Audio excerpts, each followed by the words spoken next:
Live cities की night bulletin दिन भर बिहार में आपका स्वागत है। मैं गरिमा भारती। सबसे पहले आज की सुर्खियों पर एक नजर। मांझी की इफ्तार पार्टी में मिले सीएम नीतीश, तेजस्वी और चिराग। कांग्रेस की इफ्तार पार्टी में पहुंचे तेजस्वी यादव, मिले गले। लाउडस्पीकर पर बीजेपी जेडीयू आमने सामने। लाउडस्पीकर विवाद पर बोले तेजस्वी, बीजेपी बांट रही है। जेडीयू के धोखेबाज नेताओं पर चलेगा डंडा। कल होगी बैठक और शनिवार को दिल्ली एम्स से डिस्चार्ज होंगे लालू। गोपालगंज में भीषण सड़क हादसा, 3 की गई जान। गया के डीपीआरओ पर यौन शोषण का लगा आरोप, जांच शुरू। और पवन सिंह का टूटा घर तो अक्षरा सिंह का गाना हुआ वायरल। अब खबरें विस्तार से। इन दिनों बिहार में दावत इफ्तार की सियासत काफी चरम पर है। लगातार सियासी पार्टियां इफ्तार की दावत दे रही हैं। पिछले दिनों मुख्यमंत्री नीतीश कुमार, बीजेपी, तेजस्वी यादव और जेडीयू ने इफ्तार की दावत दी थी। अब पूर्व मुख्यमंत्री जीतन राम मांझी ने दावत इफ्तार दिया है। जीतन राम मांझी के बेटे और हम के राष्ट्रीय अध्यक्ष और बिहार सरकार में मंत्री संतोष मांझी की तरफ से आयोजित इस दावत इफ्तार में सीएम नीतीश कुमार पहुंचे। वहां चिराग पासवान भी दिखे। मुकेश सहनी समेत कई दलों के नेता भी एक साथ दिखाई दिए। हालांकि शुरुआत में तेजस्वी नहीं पहुंचे थे, लेकिन कुछ देर बीतने के बाद नेता प्रतिपक्ष भी वहां पहुंच गए। मुकेश सहनी और चिराग पासवान के साथ तेजस्वी के पहुंचने को लेकर तरह तरह की बातें कही जाने लगी। कांग्रेस की ओर से आयोजित इफ्तार पार्टी में तेजस्वी ने शिरकत की। बिहार कांग्रेस के साथ बनते बिगड़ते रिश्तों को मजबूत करने को लेकर तेजस्वी की पहल से माना जा रहा है। विधानसभा चुनाव के समय से आरजेडी और कांग्रेस के बीच के रिश्ते बिगड़ने लगे थे। हाल के दिनों में तो आरजेडी और कांग्रेस बिल्कुल अलग अलग रणनीति पर काम करने लगी थी। विधान परिषद का चुनाव हो या फिर बोचहा उपचुनाव, दोनों दल अलग अलग लड़ रहे थे। बात यहाँ तक बिगड़ गई थी कि दोनों दलों के नेताओं ने एक दूसरे पर कटाक्ष करने की शुरुआत कर दी थी और उससे बाज नहीं आ रहे थे। अब देखना होगा कि तेजस्वी की इस पहल के बाद दोनों दलों के रिश्तों में कितनी मिठास आ पाती है।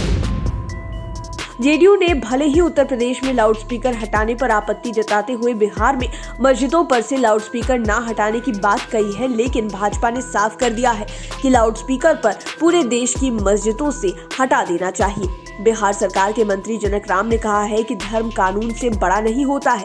यूपी में यह कानून लागू हुआ है तो बिहार में भी इसे लागू करेंगे। मंत्री जनक राम ने कहा है कि देश का सबसे बड़ा राज्य उत्तर प्रदेश है। वहां अगर कानून संगत काम हो रहा है तो बिहार में भी जरूर होना चाहिए। उन्होंने कहा कि जब बिहार में कानून आएगा तो यहाँ भी मस्जिद से लाउडस्पीकर हटेगा। धर्म कानून से बड़ा नहीं होता और कानून से ही देश और प्रदेश चलता है।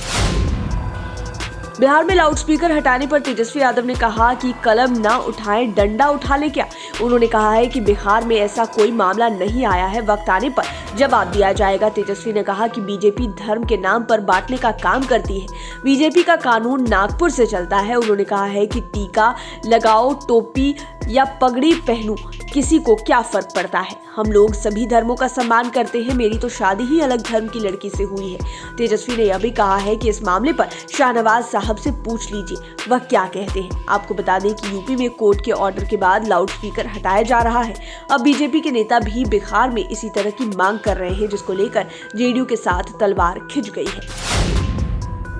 शनिवार को जेडीयू के एक जरूरी बैठक होनी है, जिसमें यह तय हो जाएगा कि किन किन लोगों ने एमएलसी चुनाव में अपने दल के उम्मीदवारों के खिलाफ दूसरे दल के उम्मीदवारों का साथ दिया या फिर जेडीयू के उम्मीदवार के साथ धोखा किया। बताया जा रहा है कि करीब आधा दर्जन नेताओं से पार्टी विरोधी गतिविधियों में शामिल होने को लेकर स्पष्टीकरण मांगा गया है। उम्मीदवारों और पार्टी के जिला अध्यक्षों ने जो रिपोर्ट दी है उसके आधार पर भीतरघात करने वाले नेताओं की लिस्ट जेडीयू ने तैयार कर ली है। शनिवार को होने वाली बैठक में इसका खुलासा हो सकता है। जेडीयू प्रदेश अध्यक्ष उमेश कुशवाहा ने कहा कि बिहार एमएलसी चुनाव में जो परिणाम आया है, इस दौरान जो लोग पार्टी के कार्यकर्ता और पदाधिकारी के द्वारा पार्टी विरोधी गतिविधियों में संलिप्त पाए गए हैं, उसका जेडीयू आंकलन कर चुकी है। किडनी और हार्ट की समस्या को लेकर एम्स दिल्ली में प्राइवेट वार्ड में एडमिट राष्ट्रीय जनता दल के राष्ट्रीय अध्यक्ष लालू यादव शनिवार को डिस्चार्ज होंगे। डिस्चार्ज होकर सीधे दिल्ली स्थित बड़ी बेटी मीशा भारती के आवास पर जाएंगे। डॉक्टर के मुताबिक उनके सारे वाइटल ऑर्गन्स ठीक हैं। उन्हें फिलहाल कोई भी परेशानी नहीं है। चारा घोटाले के एक मामले में सजा मिलने के बाद से ही लालू दिल्ली एम्स में एडमिट हो गए थे। हालांकि एम्स उन्हें एडमिट लेने से इनकार कर चुका था, लेकिन राजनीतिक मामला होने और इसे तूल पकड़ता देख उन्हें आखिरकार एम्स में एडमिट कराना पड़ गया था। आपको बता दें कि लगभग 2.5 महीने पहले लालू यादव को डोरंडा ट्रेजरी से अवैध निकासी के मामले में कोर्ट ने सजा सुनाई थी। निचली अदालत ने लालू को 5 साल की सजा सुनाई। इसके बाद लालू यादव जेल भेज दिए गए थे। बिहार में सड़क हादसे का कहर थमने का नाम नहीं ले रहा है। आए दिन लोग तेज रफ्तार वाहनों की चपेट में आकर असमय ही मौत के शिकार हो रहे हैं। बावजूद इसके पुलिस प्रशासन इन घटनाओं पर रोक लगाए जाने में पूरी तरह से नाकाम साबित हो रही है। गोपालगंज में तिलक समारोह से तीनों युवक एक ही बाइक से वापस हो रहे थे और इनकी बाइक को एक वाहन में ठोकर मार दी, जिससे इनकी बाइक दुर्घटनाग्रस्त हो गई और बाइक पर सवार तीनों की मौत हो गई। इस मौत की सूचना के बाद परिवार में और गांव में हड़कंप मच गया है। तीनों युवक एक ही परिवार के रहने वाले हैं।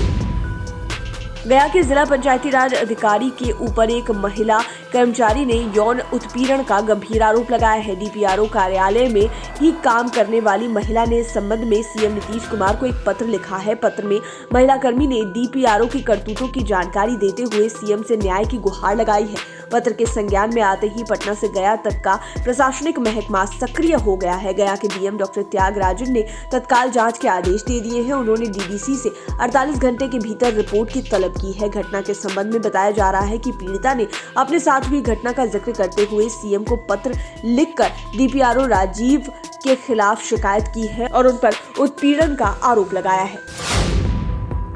बेटी बचाओ बेटी पढ़ाओ की मुहिम पर केंद्र और राज्य सरकार का फोकस है। इसी बीच सीमांचल में बेटा बचाओ का संदेश बरबस ध्यान खींच रहा है। शादी के कार्ड पर बेटा बचाओ का संदेश पढ़कर हैरान है, मगर जब ये संदेश की तह में जाते हैं तो इसके लोग कायल हो जाते हैं। इस शादी के वर पहले से विभिन्न माध्यमों से इस संदेश को लेकर जागरूक कर रहे हैं। अररिया के खमगड़ा के नवल ठाकुर की 2 मई को शादी है।